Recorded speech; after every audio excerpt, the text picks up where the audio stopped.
మనకు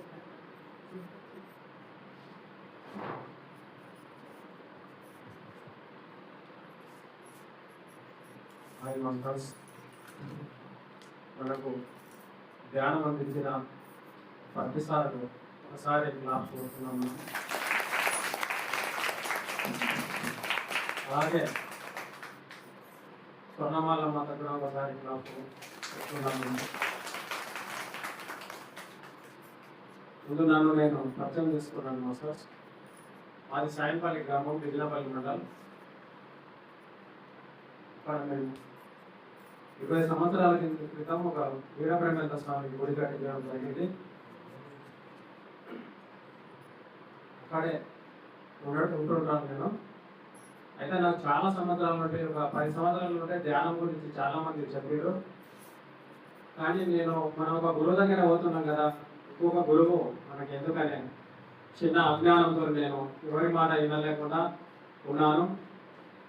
అట్లా చెప్పగా మా ఊరి పక్కనే సీన్ మాస్టర్ ఉంటాడు. ఆయన కూడా 5 సంవత్సరాల నుండి చెప్తున్నాడు. అయినా నేను చాలా పట్టించుకోలేదు. ఆయన ఎన్నో వీడియోలు పంపించాడు, కానీ ఎప్పుడు ఓపెన్ చేయలేదు. కాకపోతే నాకు చిన్న ఆయన అండర్స్టాండింగ్ ఏం చెప్పిందంటే, దేవుడు విగ్రహారాధన చేయొద్దు, దేవుడి పూజలు చేయొద్దు, జపాలు చేయొద్దు, యజ్ఞహోమాలు చేయొద్దు అన్నాడు. మనం చేస్తున్నదంతా 20 సంవత్సరాల నుండి అదే అక్కడ. కాబట్టి అంత తొందరగా మారడము సాధ్యం కాదు. కాబట్టి అది నాకు రాంగ్ అనిపించింది అనమాట. అనిపించి నేను ఇంకా జర దూరం ఉండడం జరిగింది. గత సంవత్సరం జూన్ 21కు కడవర్తి రాజలక్ష్మి మేడం ఇదే వీటికే రావడం జరిగింది ఈశ్వరాది ప్రైవేట్ దగ్గర. ఆ రోజు ఎందుకు అతను 10 సార్లు ఫోన్ చేసి నన్ను మరీ ఇమ్మడబడ్డాడు. పట్టే సరే నేను ఎంతగానో చెప్తున్నాడు కదా, ఒకసారి వెళ్దాము. ఆ రోజు యోగడే కూడా ఉండే అనుకుని నేను వచ్చేసినాను. వచ్చి చూసి మేడం గారి ఒక ఉపన్యాసం వింటే నేను ఏమనుకున్నానంటే, నా 20 సంవత్సరాల జీవితం వేస్ట్ చేసుకున్నా అనిపించింది ఆ రోజు నాకు. అంటే మేడం చెప్పిన మాటలు నాకు ఏమనిపిస్తుందంటే, ఈ ప్రపంచం అంతా అజ్ఞానంతోనే బతుకుతుంది. ఎవరికి జ్ఞానం లేదు. మనకి ఎందరో గురువులు ఉన్నారు, కానీ మనకి ఎలా జీవించాలనో ఎవరో చెప్పడం లేదు, ఎలా బ్రతకాలనో ఎవరు చెప్పడం లేదు. కానీ మనకు ఎలా జీవించాలనో పత్రిసారి చెప్పిండు, ఎలా బ్రతకాలనో, మనం ఎలా అన్నం తినాలనో ప్రతిదీ మనకు పత్రిసారి చెప్పాడు. అందుంటే నేను ఇక్కడ క్లాసెస్ అయిపోయినాక ఇంకొకటి నాకు ఆశ్చర్యకరమైందంటే, మాస్టర్స్ వచ్చి వాళ్ళే ఖర్చు పెట్టుకొని వచ్చి అంత దూరంకి వెళ్ళి వచ్చి భోజనము, వసతు, తర్వాత మన క్లాసెస్ చెప్పడం నాకు చాలా ఆశ్చర్యం వేసింది అనమాట. నేను ఎక్కడ చూడలేను నా జీవితంలో ఇలాంటివి. అంటే ఇంత నేర్పడం ఏంటిది పత్రిసారు. ఇది ఏదో ఉంది అనుకోని నేను గత సంవత్సరం నుండి నేను అన్ని ఎక్కడ ప్రోగ్రాం తిరిగినా మొత్తం తిరుగుతున్నాను మాస్టర్. నేను ఏమి పని చేయకుండా తిరిగినాను. తిరిగి చూస్తే ఈ ప్రపంచంలో పత్రిసారుకు పెంచిన గురువు లేడనిపించింది నాకు. ఎంతమంది గురువులున్నా మనకు ప్రతి ఇంటిలో ఈ రోజు వరకు భగవద్గీత చదివే మనిషి ఒక్కరు లేరు. ఒక ఊరిలో కూడా ఒక రామాయణం చదివే ఒక మనిషి లేడు. అంటే ఎంత అజ్ఞానంలో మనం బతుకుతున్నాము హిందువులం అంటే. అదే ఒక ముస్లింలు వాళ్ళు ఖురాన్ చదువుతారు, చిన్న పిల్లలకు వాళ్ళు ఖురాన్ నేర్పిస్తారు. ఇంత పిల్లగాడు మేము మొన్న గంగారం వెళ్తే ఆ పిల్లగాడు ఇలా వచ్చాడు. మేము ఏదో పల్లీలు శ్రీనివాసర్ పల్లీలు ఇస్తే తింటున్నాము. పడు బాబు అంటే తినలేడు ఆ బాబు. ఎందుకు బాబు మీ నాన్న వద్దన్నాడా, మీ అమ్మ వద్దన్నది అంటే, మా అమ్మ తినొద్దన్నదని చెప్తున్నాడు. అంటే నువ్వు ఎక్కడెళ్తున్నావు ఇంత చిన్నగా టోపీ పెట్టుకుని అంటే, మా గురువు వస్తాడు అక్కడ నేను అన్ని స్టాప్ చేసి పెట్టాలి, నేను నమాజ్ చేసేటట్టు అని చెప్తున్నాను. 5 సంవత్సరాల బాబు. చూడండి ఎంత జ్ఞానం వాళ్ళు నేర్పిస్తున్నారు. 10 ఇండ్లు ఉన్నాయి ఆ ఊళ్ళో, 10 ఇండ్లు మాత్రమే 5 సార్లు నమాజ్ చేస్తున్నారు. చక్కగా మజీదు, చక్కగా ప్రతి శుక్రవారం వాళ్ళు నమాజ్కి వెళ్తారు. అంటే మన ముస్లింలకు, హిందువులకు ఇంతమంది వేలాది మంది, లక్షలాది మంది గురువులున్నా మనకు జ్ఞానం నేర్పలేదు. జ్ఞానం శూన్యమే. ఏ గురువు మనకు ఇలా బతకండి, మీరు భగవద్గీత చదవండి, లేకుంటే రామాయణం చదవండి, మీరు రాముడిలాగా మనం నడుచుదాము, లేకుంటే శ్రీకృష్ణుడిలాగా నడుచుదాము, నిజాయితీతో నీతితో మనం బ్రతుకుదామన్న గురువులు నాకు కనిపించలేదు. ఇదే ఒక పత్రిసారి మాత్రమే మనకి ఎలా జీవించాలో చూపించాడు, ఎలా బ్రతకాలో చూపించాడు. స్త్రీలకు ఎంతో అంటే నాకు చిన్నప్పటి నుండి ఇంకొక సందేశం ఉంది మాస్టర్స్. నాకు స్త్రీలకు ఎక్కడ గౌరవం లేదు. నాకు చిన్నగా ఎంత ఉన్నప్పటి నుండి నాకు ఇది ఒక సందేశం ఉండేది. ఏ ఇంట్లో చూసినా స్త్రీలను నీకు నోరు మూసుకొని ఉండు, నీకు ఏమి తెలియదు. ప్రతి ఇంట్లో ఇది నాకు చిన్నప్పటి నుండి ఎవరైనా స్త్రీలను ఎవరైనా అవమానపరిస్తే సహించేవాడిని కాను. వాళ్ళతో కొట్లాడేవాడిని, గొడవ పెట్టుకునేవాడిని, లేకుండా కామ్గా ఉండేవాడిని. అంటే నాకు ఎంతో మందితో నేను ఈ సందేశం తీసుకోవాలని పోయినాను, కానీ నాకు ఎక్కడ ఈ సందేహం తీరలేదు. అలాగే పత్రిసార్ దగ్గర నేను మళ్ళీ ఒక నెల రోజులనే మళ్ళీ నేను కడతాలు వెళ్ళాను.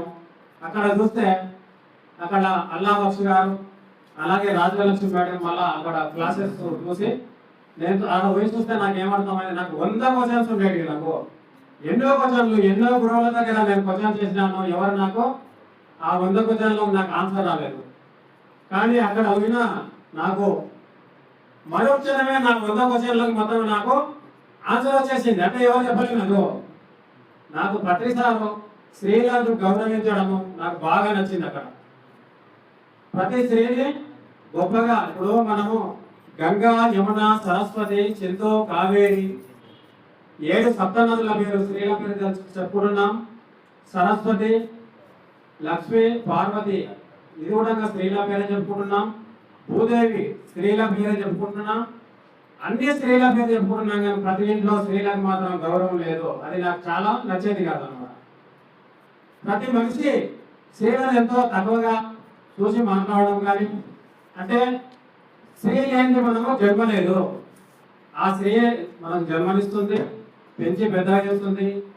ఎంత చేసినా మళ్ళీ మనకు పెళ్ళైన తర్వాత అంటే దీనిలో ఎక్కడ లోపం ఉందంటే ప్రతి మగవాళ్ళు పెద్దవనం చెలాయించి స్త్రీలను తక్కువ చూస్తే దాని ఆలోచన నాకు ఉండేది. నేను ఎక్కడో ధర్నాలు చేయాలనుకునేది, దాని గురించి ఏదో చేయాలని ఆలోచనలు ఉండేది నాకు. కానీ నాకు నలుగురు ఆడపిల్లలు నాకు. అంటే వీరికి ఆడపిల్లలు అయిపోయినానుకో వీళ్ళు ఏదో చెప్తున్నారు అంటారు అని ఆలోచించాలి. మళ్ళీ నేను తగ్గేది. సరే నేను ఈ మాట మాట్లాడితే మళ్ళా ఇప్పుడు నన్ను ఇట్లా అంటారు అనుకునేది. కానీ పత్రిసారు అమ్మ మీకు ఎంతో గొప్ప శక్తినిచ్చి రావడం, మిమ్మల్ని మీరు తెలుసుకోవడానికి ఈ ప్రపంచానికి స్త్రీయే గొప్పది అని నిరూపించిన పత్రి మహారాజు ఎంతో గొప్పవాడు. ఈ ప్రపంచంలో మనకు నిజంగా ఉండగా నేను స్త్రీకి రాధాకృష్ణ సీరియల్ 7 సంవత్సరాలు చూసాను మాస్టర్స్. నేను స్టార్టింగ్ నుండి అయిపోయే వరకు మొత్తం చూసినాము. అది 1152 ఎపిసోడ్లు ఉన్నది. ఆ రాధాకృష్ణ సీరియల్లో ఎలా ఉందో పత్రిసార్ అలాగే సృష్టించాడు మా ప్రపంచాన్ని. దీనిలో ఏమాత్రం డౌట్ లేదు. ఇక్కడ ఎవరన్నా మీరు రాధాకృష్ణ సీరియల్ చూడకుంటే తప్పకుండా చూడండి మేడం మీరు. కానీ అతి ముఖ్యంగా ప్రతి ఇంటిలో పిల్లలకు భగవద్గీత నేర్పియండి. ఇంతకు ముందు ఉంటే భగవద్గీత మనకు అర్థం కాకుండా పత్రిసారి గీతాయనం చాలా బ్రహ్మాండంగా ఉంది. గీతాయనం చదివితే ప్రతి చిన్న పిల్లలకు 3rd క్లాస్ పిల్లలకు కూడా అర్థమవుతుంది. కానీ తప్పకుండా భగవద్గీత రామాయణం చదివిందంటే ప్రతి మనిషి నీతి నిజాయితీగా ధర్మంగా బతకడానికి మన పిల్లలకు నేర్పిద్దాము.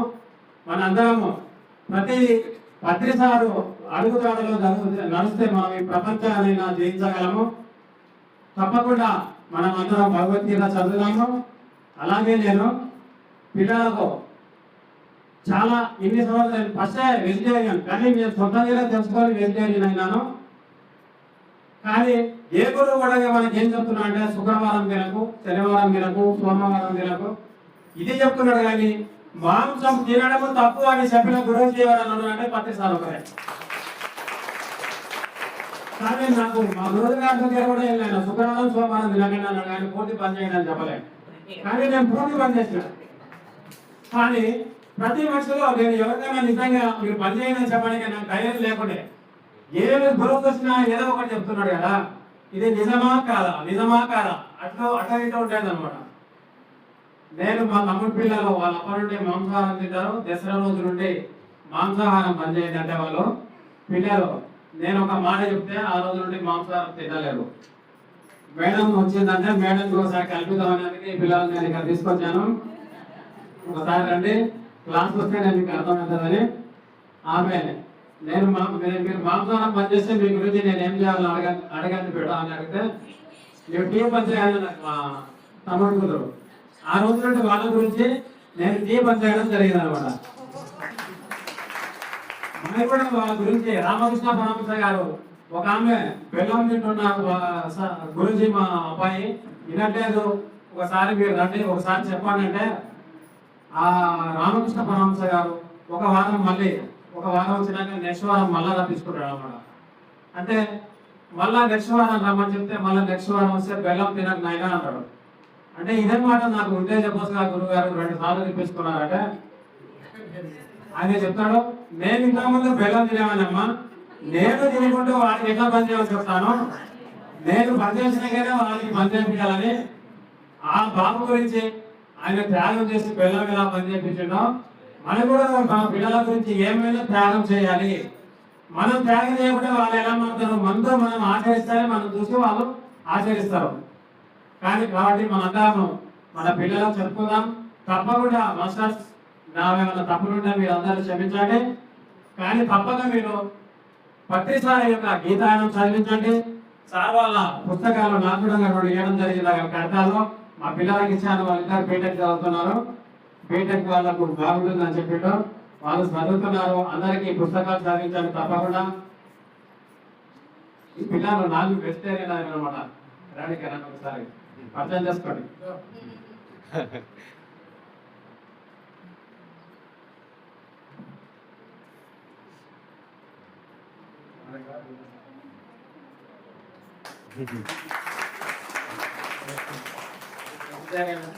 మాంసాంశం వీళ్ళు వెజిటేరియన్ దసరా పండుగ నుండి మాంసాహారము తినడం లేదు. ఇంకా ఉన్నారు వాళ్ళు లేరు, హాస్టల్లో ఉన్నారు, వాళ్ళు రాలేరు. మొత్తం 8 మంది వెజిటేరియన్ అయ్యారు. అందులో ఈమె ఒకటి మాత్రం నా కూతురు ఫస్ట్ నుండి తినదు. వీళ్ళు 3 ఇంకా బయట ఇద్దరు ఉన్నారు, ఆ బాబులు ఇద్దరు వెళ్ళారు.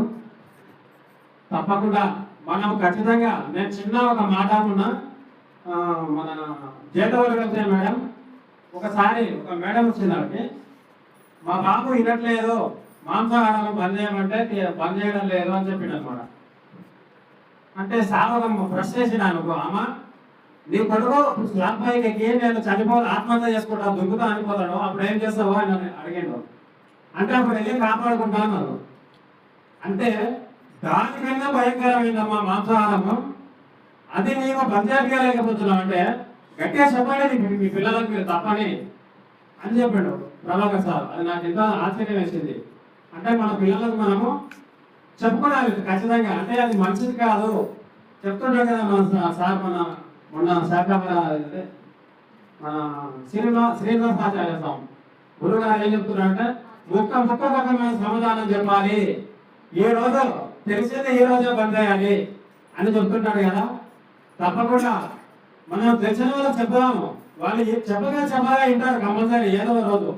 కానీ చాలా మంది తెలవకనే జ్ఞానం లేదు మన హిందువులో, కానీ తెలిస్తే చాలా మంది మారుతారు అనమాట.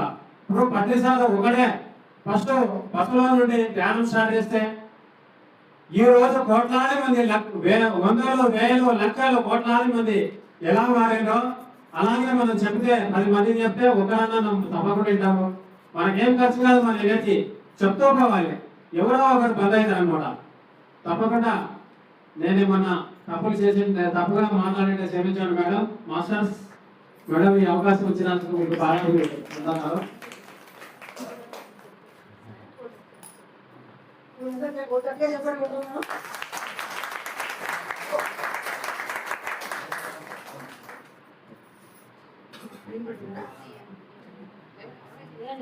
ఈ సందర్భంలో నేను చెప్పాలనుకుంటే మనము ప్రతి ధ్యానం క్లాసులకి వస్తున్నాము. ఏం చేస్తామంటే మనం పిల్లలు పిలుచుకొని రావాలి. ఇప్పుడు వీళ్ళంతా కూడా ఇలా యూత్ రావాలి. ఎప్పుడు చూసినా మనం పెద్దవాళ్ళే కనిపిస్తుంది. ఏ క్లాస్ అయినా వాళ్ళు పెద్దవాళ్ళే కనిపిస్తున్నారు, కానీ యూత్ కనిపించేది. మనం చేయాల్సింది ఏంటంటే మనం క్లాస్కి వస్తూ చిన్నప్పటి నుంచి అలవాటు చేయాలి. వాళ్ళని క్లాస్కి పిలుచుకొస్తూ ఉంటే అదే మనం పెద్దగా రాండి అంటే రాలేదు, సులభం వస్తారా రాలేదు. మనం ధ్యాన క్లాసులకు వస్తూ పెద్దవాళ్ళు రావడమే కాకుండా చిన్న పిల్లలను పెంచుకోవడం, మన పిల్లల్ని పెంచుకోవాల్సిన బాధ్యత మన మీద ఉంది. పిల్లలంతా గట్టిగా చదువుకుంటాం.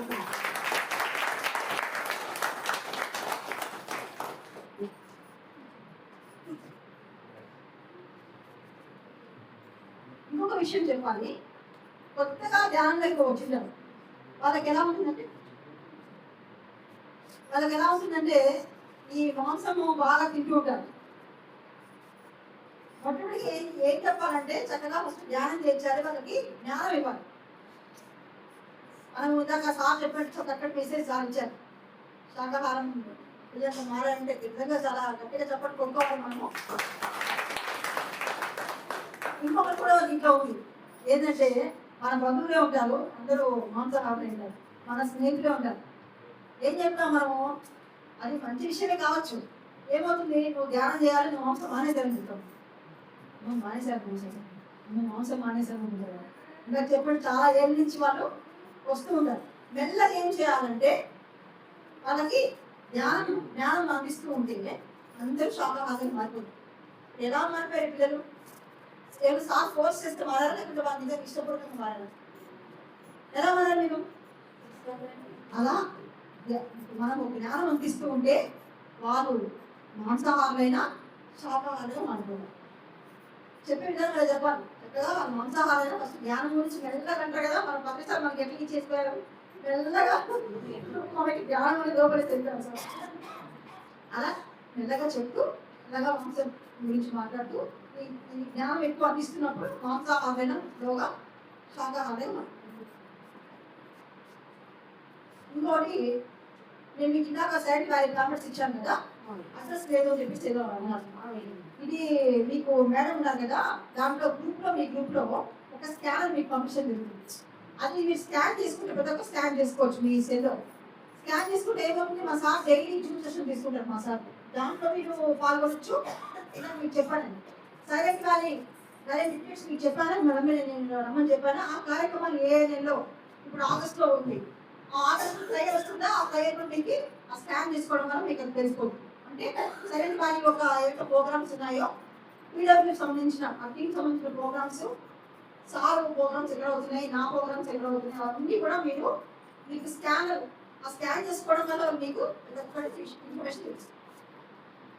ఇప్పుడు ఈ సైలెంట్ వ్యాలీ ఎక్కడ ఉంది అంటే మనకి మన బసాయిపల్లి ఉంది కదా, మన మెమరీ డిస్ట్రిక్ట్ బసాయిపల్లిలో ఉంది సైలెంట్ వ్యాలీ. అది కూడా మీకు గ్రూప్లో మీకు ఫార్వర్డ్ చేయడం తెలియదు, లొకేషన్ కూడా మీకు షేర్ చేయడం తెలియదు. గ్రామం గుర్తుపెట్టుకోండి, బసవాయిపల్లి సైలెంట్ వ్యాలీ, బసవాయిపల్లి సైలెంట్ వ్యాలీ.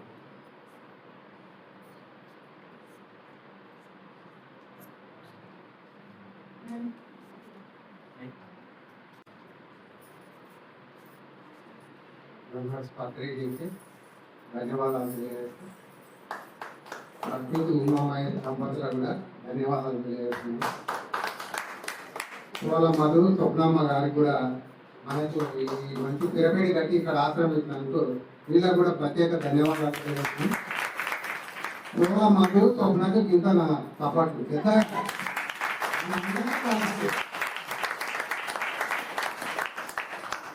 చాలా మంది ఏదైనా మాస్టర్ వచ్చినప్పుడు ఏదైనా క్లాస్ చెప్పినప్పుడు వస్తున్నారు పోతున్నారు, కానీ మరి వాళ్ళు ఇళ్ళల్లో ఎంత ధ్యానం చేస్తున్నారు, ఏ విధంగా ఉన్నారు, వాళ్ళకి ఎంత ఆనందంగా ఉన్నారు, ఏ విధంగా ఉన్నారు అనేది మీ స్వతహాగా మీరు ఆలోచన చేసుకోవాలి. ఎందుకంటే మేడం చాలా చక్కని క్లాస్ ఇచ్చింది. వేరే మనకి ఏది అవసరం లేదు, నిన్ను నీవు తెలుసుకో. మనతో మనం ఎవరితోనో కాదు, వాళ్ళతోని వీళ్ళతోని మనకు అనవసరం. నీవు చక్కగా ఉంటే నీకు అన్ని వస్తాయి. మన పత్రిసారి ఎప్పుడో చెప్పాడు, అది తిరిగితే తిప్పలు పై కూర్చుంటే కుప్పలు. మనకు తెలియక ఈ ఊరు ఆ ఊరు అని దేశాలు మొత్తం తిరుగుతున్నాం. మన ఊళ్ళో ఉన్నటువంటి దేవుళ్ళు ఇవి సరిపోక వేరే దేశాలు పోయి విమానాల్లో కూర్చోస్తున్నారు. నీకు లోపల జ్ఞానం ఏది నీవు ఎక్కడ పోయినా చేస్తావు. నువ్వు ఇక్కడనే కూర్చున్నతోనే నీకు అన్ని వస్తుంది. మనకు జ్ఞానం లోకేయాలి. అదే మనకు హౌసింగ్ బోర్డులో చిన్న పిరమిడ్ ఉందమ్మా, ఈడ ఇంత 25 లక్షలు పెట్టి మీరు కట్టిండ్రు. మేము వస్తాం ధ్యానం చేస్తుంటాం, ఎప్పుడైనా వచ్చి చూస్తే ఎవరైనా మాస్టర్ వచ్చినప్పుడు ఇంతమంది వస్తారు. వేరే టైంలో వస్తే ఒక్కరు, ఇద్దరు, ముగ్గురు, నలుగురు, 5.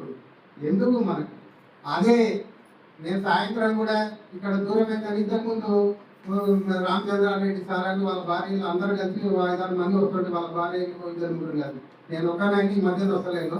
అక్కడ కూడా హౌసింగ్ బోర్డులో కూడా ఒక సెంటర్ ఉంది, ఆడికి పోతుంటాం. నా ఫ్రెండ్స్ అక్కడ పీట్ షాపులు నా 3 అయినాయి, బండ్లు పెట్టుకొని ఆడ ఉంటారు. అక్కడ కూడా ఇక్కడ అంటారు. అంటే నీ దారి అది నా దారి ఇది అంటారు. నేను అంతకుముందు కొంచెం తినేది నాన్ వెజ్, మెడిటేషన్లోకి వచ్చిన తర్వాత ఎనిమల్స్ నుంచి వచ్చేది ఏది స్వీకరించాను నేను అట్లా నిర్ణయం చేసుకున్నా. పాలు తాగినా మనం ఓ జంతువును బాధ పెట్టినట్టే దాన్ని పాలు పెట్టుకోండి. ప్రతిదీ చాలా మంది మాంసాహారానికి అలవాటు పడి ధ్యానం అంటే భయపడతారు. మా ఫ్రెండ్స్ నా ఫ్రెండ్స్ టీచర్స్ అందరూ దాదాపు 250-300 మంది ఉంటారు. చెప్పి చెప్పి చెప్పి చెప్పి యాసకు వచ్చింది, ఒక్కడు కూడా మారలేదు. అదేం ధ్యానం రా, ముసలినాక ధ్యానం, ముసలినాక నీవేంది మతాన్ని పడిపోతావు, ధ్యానం చేసుకో. సాగు కూడా ఎంత ఆనందంగా వస్తుందని అంత ఆనందంగా వస్తుంది. మరి సాగు అంటే చాలా మంది భయపడతారు, చచ్చిపోతాం. ఏముండదు, ఎప్పుడైనా మనం అతిథులమే, బెస్ట్గా వచ్చినాం, బెస్ట్గా పోవాలి, కష్టంలో కలిసిపోయాము. అంటే ఇది ఇంట్లో ఉన్న దేవుడు పోయిన తర్వాత దీన్ని కాల్చినా ఏం కాదు, భూమిలో పూడ్చిపెట్టినా ఏం కాదు. ధ్యానం చేస్తే నీకు అన్ని తెలుస్తాయి. నేను కూడా అంతకుముందు నాకు ఏం తెలియదు, జ్ఞానం తెలియదు. స్కూల్లో పాఠాలు చెప్పేది వేరే పిల్లలకు. జ్ఞానవంతుల ముందు ధ్యానంగా ముందు మాట్లాడాలంటే చాలా కొంచెం తెలివి ఉండాలి, మాట్లాడాలి. అది మనకు ఇది ఉపయోగమా, ఏది మంచి ఏది చెడు అనేది తెలుసుకోవాలి. మనతో మనం అనేది ఎంత అద్భుతమైన క్లాస్ ఇచ్చింది మేడం. మీరు ఈ రోజు నుండి పక్క వాళ్ళ గురించి ఇతరుల గురించి ఏ జోలి పెట్టుకోకండి, అది మహాపాపం. నీతో ఉండవు, నీకు అన్నీ వస్తాయి. నేను కూడా ఇంతకుముందు భయపడేది, గంట సేపు కూర్చోవాలన్నా ధ్యానంగా గంట సేపు కూర్చోవాలంటే ఎట్లా కూర్చుంటారు అనుకున్నాను. ఇప్పుడు డైలీ నేను 6 గంటలు చేస్తాను. ఇప్పుడు నాకు గొప్పతనం ఏం కాదు, నాకు అంత టైం దొరుకుతుంది. ఎవరికి చాలా మంది ఏమంటారు మాకు టైం లేదు ధ్యానం చేయాలంటే నీకు 2 గంటలు ఎట్లా దొరుకుతుంది. నాకు ఇప్పుడు టైం సరిపోతుంది ధ్యానంలోకి వచ్చినాక, అంత అద్భుతంగా చేస్తుంది. ఇంకా మన ధ్యానాన్ని మించింది ఒకటి నేర్చుకోవడమ్మా. మీరు ఎవరైనా కానీ చెప్పండి, మనకు ఆ లోకాలు ఈ లోకాలు ఏ లోకాలు అవసరం లేదు. ఈ లోకంలో ఉంటుంది, మనం భూలోకంలో ఉన్నాం. భూలోకానికి మించినటువంటి మనం ఆధ్యాత్మికంగా ఎదగాలంటే భూలోకాన్ని మించినటువంటి లోకం ఇంకొక లోకం లేదు. మనం ఎప్పుడు భూలోకమే మనకు, ఈ లోకంలో ఉన్నాం కాబట్టి ఇప్పుడు నువ్వు ధ్యానం చేయి. నీ ఏ లోకం అంటే ఆ లోకం వస్తుంది, ఇక్కడ అంటే ఇట్లా మనం ప్రాణాన్ని వదిలేటప్పుడు కూడా ఏదో ఇట్లా ఇది వేరే ఇంకో మంచి లోకానికి పోతున్నాం అనుకోవాలి.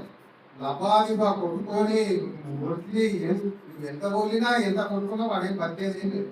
ఎన్ని రోజులు ఇక్కడ ఉండాలి అన్ని రోజులే ఉంచుతాడు ఆ పరమాత్మ, అంతే కదా. అందుకొరకు ప్రతిరోజు ధ్యానం చేయండి, ఉదయం చేయండి, సాయంత్రం చేయండి. మీకు ఎక్కువ టైం ఇంకా ఆడవాళ్ళు ఎక్కువ చేయాలి. చాలా మంది సీరియల్ మేము అటకెళ్ళి హౌసింగ్ మొత్తం తిరిగి చెప్పిన మేము 7 మంది వస్తున్నాం. ఇంతకుముందు ఎంతమంది వస్తుంది అంతమందే వస్తున్నాం. ధ్యానం అంటే నాకు ప్రాణం, అంతే. అన్నీ వస్తాయి. చాలా మంది ధ్యానాలకు వస్తే మా అవి తినొద్దంటే ఏది తినొద్దు కదా ఆయన. మీకు వెజిటేరియన్లు ఎన్ని ఉన్నాయి, మాంసాహారంలో ఎన్ని ఉన్నాయి, నాన్ వెజ్లో ఎన్ని ఉన్నాయి, గుడ్లు, చికెన్, మటన్. వాటి కోసుకొని ఒకసారి దానికి గొంతు కోసినప్పుడు దాని దిక్కు కూడా ఎంత అన్నట్టు. కానీ ఇక్కడ అందరూ వైశాఖం ఉన్నారు సార్. ఇక్కడ తినే వాళ్ళు చాలా తక్కువ. ఇక్కడ అందరూ శాకాహారులే ఉన్నారు ఆల్రెడీ. వీళ్ళకి ఏం మనం చెప్పాల్సిన అవసరం లేదు, వేరేమన్నా చెప్పుకోవచ్చు. అందుకొరకు మన ఆహారం ఎట్లా ఉంటుందో మన బుద్ధి కూడా గట్టే మాట్లాడు. మనం ఒక మంచి శాకాహారానికి అలవాటు పడితే మన బుద్ధి కూడా అట్లే ఉంటుంది. అందుకు రాక్షసులాగా సహాయం పెట్టారు మనుషులు. నిజంగా నాగరాజు సార్ చెప్పిండు, నాగరాజు గారు చెప్పిండ్రు. ఆయన ఒక పల్లెటూరు ఎంత జ్ఞానం లేదు, కొనియగానే ఆయన వచ్చి మెడిటేషన్లో ఎంత జ్ఞానం ఉంది ఆయనతోటి. నేను నాగరికంలో హౌసింగ్ బోర్డు మొత్తం చెప్పిన, నా ఇట్లా బక్రీద్ సినిమా ఉంది, నేను ఇస్తాను ఆయన మీకు 10 మంది కానీ 15 మంది కానీ రాండి అంటే యువకోటి ఒక్కడు కూడా రాలేదు. 100 మందిని తీసుకొని వచ్చాడు ఆయన. 100 మంది సాయంత్రం 100 మంది నాగరాజు ఒకసారి నిలబడి ఆయన 100 మందిని తీసుకొని వచ్చాడు.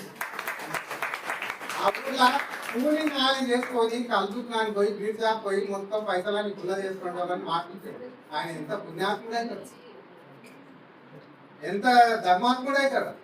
అంటే సార్ వీళ్ళు శాకాహారం తింటున్నారు సార్, అలసిపోయినా సార్, నేను కళ్ళు తాగాలి మందు తాగాలి అంటే కదా ఊళ్ళో అందరూ జనం మేడం. అటువంటి వాళ్ళు మార్చినట్టే ఆయన చాలా గ్రేట్ మాస్టర్. వాళ్ళందరూ ఎంత చూసాం మళ్ళీ కదా, వాళ్ళందరూ ఎంత ఆనందపడ్డారంటే మన నాగర్ కర్నూలు కంటే 1000% ఆనందపడ్డారు ఆ సినిమా చూసి. వాళ్ళు చెప్తున్నారు సార్ మేము ధ్యానం చేసి చిలకల పక్కీతులు నాటినాం సార్, ఎంత అద్భుతంగా ఉంది మా పేరు అని చెప్తే నాకు ఎంత ఆనందం ఉంది. అంత చుట్టుపక్కల వాళ్ళు అనుకున్నారంట మీరు ఏం మంది చేసిన అంటే ఏం మంది చేయలేదు, మీరు ధ్యానం చేసినట్టు కనుపుకొని కూర్చుంటే సేవ మంది కాదు అంటున్నారట చుట్టుపక్కల. అంటే అంత అద్భుతం ఉంది, మనకు తెలియదు, ఇంకోటి చెప్పలేదు కూడా. ధ్యానం చెప్పి లేదు, నేను టీచరే, నేను కూడా నేను ఏది అంత ఈజీ అని అనేటోళ్ళు కానీ నన్ను ఈ ధ్యానంలో తీసుకొచ్చింది యోగరాయణం అని ఈమె.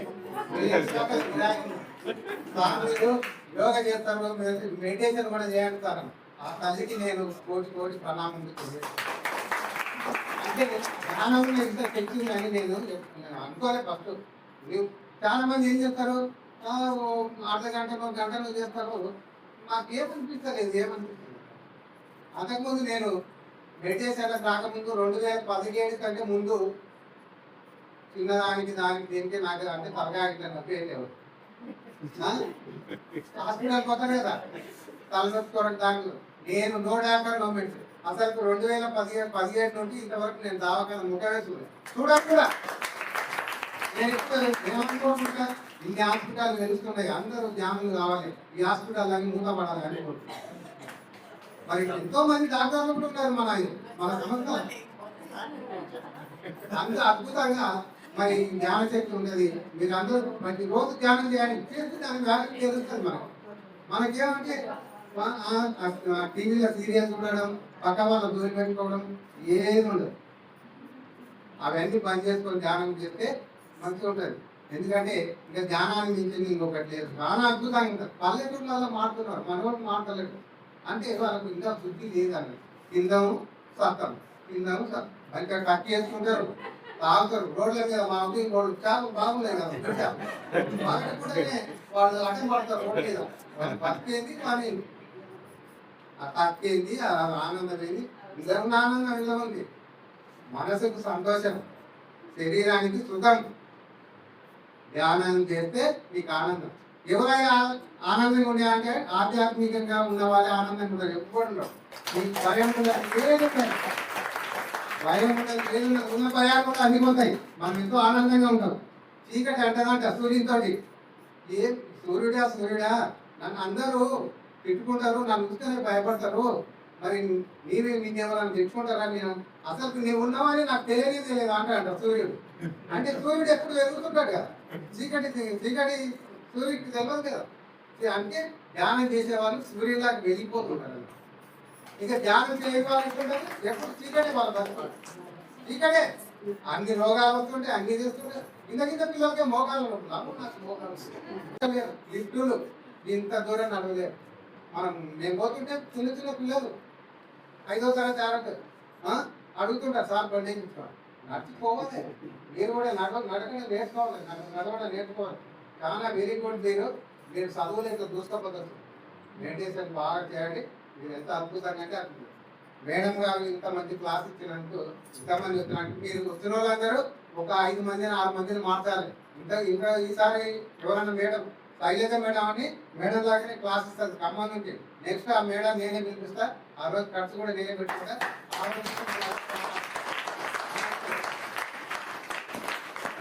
ఒక యోగికి అన్నదానం చేస్తే నువ్వు 1,00,000 మందికి అన్నదానం చేస్తాను. యాదగిరి అంటే ఇప్పుడు నేను 20 సంవత్సరాలకే ఏదన్నా 500 కానీ 1000 కానీ ఏదన్నా ఇస్తా, నాకు అంతకంటే డబ్బులు వస్తుంది. ఇప్పుడు మేడం చెప్పింది కదా, మీరు 20 సంవత్సరాలకు పంచండి, మీకు ఎట్లా అంతకు రెట్టింపు వస్తాడ. నాకు ఆదేశం ఇంకే వస్తుంది, ఎక్కువ వస్తుందంటే వస్తుంటుంది. నువ్వు ధ్యానం చేయి, ఊరికే రావాలి. మనలోకి ఎట్లా అంటే ఇలా పిలిస్తే రావాలి. ఏది కష్టపడకూడదు, తిరగడం ఈజీ, కూర్చోవడం ధ్యానం అంటే అంత ఈజీగా రాదు. కూర్చోవడం నేర్చుకోవాలి. తిరగడం ఇది మనం ఇంతకుముందు ధ్యానంలో కాకుండా రోజు మొత్తం గురు మొత్తం దిగేది నేను. మా దోస్తులు అక్కడ ఇక్కడ ధ్యానంలోకి వచ్చిన గురువు లేవు, గోపురాలు ఏది లేవు, కూర్చోవడం అన్ని ధ్యానం చేయాలి. ఏది అవసరం ధ్యానం చేయండి. మీలో ఉన్నటువంటి ఆ యొక్క రాక్షస ఆహారం మానుకోటి ఎవరైనా ఉంటే ఇంట్లో ఒకరో ఇద్దరు ఏది అవసరం ధ్యానం ధ్యానం ధ్యానం ధ్యానం. నేను మా ఇంటికి చెప్పాల్సిన అంటే మా టీచర్ ఇంకే ధ్యానం గురించి టీచర్ అందరూ కలిసి బాగుంటారు ఎడికేట్ కట్టున్నారు. ఏదో ఒకరు ఇంట్లో దావా చేస్తారు. మా ఇంట్లో నడవ మంచి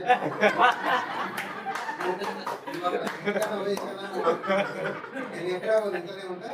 నీకు ఏది కావాలో జిలేబీ కావాలా, కార కావాలా, సమోసా కావాలా, మజ్జిగ కావాలా తీసుకోవటం. కానీ అసలు మాత్రం మా ఇంట్లో మొత్తం పని అయిపోయింది. అది బియ్యం బయట తినుకోకపోయి ఎవరన్నా ఇల్లు మన ఇల్లు మన పవిత్రమైనటువంటి దేవాలయం. దాని గొప్ప ఇది కూడా దేవాలయమే. మరితే దేవాలయం ఇది. దేవుడే దేవుడు, దేహమే దేవాలయం. శంకరాచార్యుడు మనకి ఎప్పుడో చెప్పాడు ఇవన్నీ మత్స్యావతార గోవింద అంటాం. నిండా తింటావు, మటన్ చికెన్ వేసుకుంటావు, గుడికొంటావు. దేవుడు ఎట్లా తీసుకున్నాడు? ఒక జీవిని చంపుకొని తింటే చిన్న చీమలు కూడా చంపబుద్ధి కాదు. అది ఎంత ఇదో ఏ జీవి ఎట్లా వచ్చిందో అట్లే పోవాలి సాధిస్తాగా. మనల్ని ఏమన్నా కొడితే మనల్ని ఏమన్నా తిట్టాగానే కోసం వస్తుంది. మరి మనం ఆ జీవిని చంపుతుంటే అది ఎంతో కనలాడుతుంటుంది. దానికి ఒకసారి కోసి చూడు, చిన్న చీమ కానీ ఎంత కనలాడుతుంటుంది. మహాపాపం జీవయంత మహాపాపం. ఈ 4 రుచి కొరకు మనం మరిగి ఇది తింటున్నాం. ఇది కడుపు ఖరాబ్ చేసుకొని హాస్పిటల్లో పడి మస్తు మంది మస్తు సంపాదిస్తున్నాం. సంపాదించి ఎక్కడ పెడుతున్నారు? హాస్పిటల్లో పడి. ఎవరు చూడు దేవుడు అంటే దాదాపు మాట రా. నా నోటి ఉంటా పిరమిడ్ ఇంటికి వచ్చిన వాళ్ళు కూర్చొని ధ్యానం అది ఇది నాకు చెప్పకని మాకు నాకు కొన్ని పెట్టదు రూల్స్. మీరు ఏదైనా తిప్పకుండా నాయన ధ్యానం చేయాలి. ధ్యానం అంటే ఒక 21 రోజులు 41 రోజులు పాటించుకోడు. 41 రోజుల నుండి ఇక్కడ తగ్గుతుంది ధ్యానం. ఆదివారం ఇలా మాసరం వచ్చింది కాబట్టి ఇంతమంది వచ్చింది. లేకుంటే 5 మంది 6 మంది మేము ఎప్పుడు పని ఎక్కువ అంటారు. ఆ పని మస్తీ కదంటే మరి ఏమో రకరకాలు చెప్తారు. అవన్నీ వేస్ట్. ఇదే ముఖ్యం. Thank you.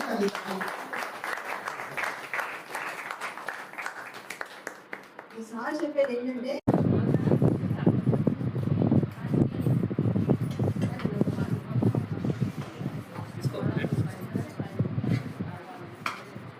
సార్ మీరు తీసుకోండి సార్. తీసుకున్నాను.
Ah.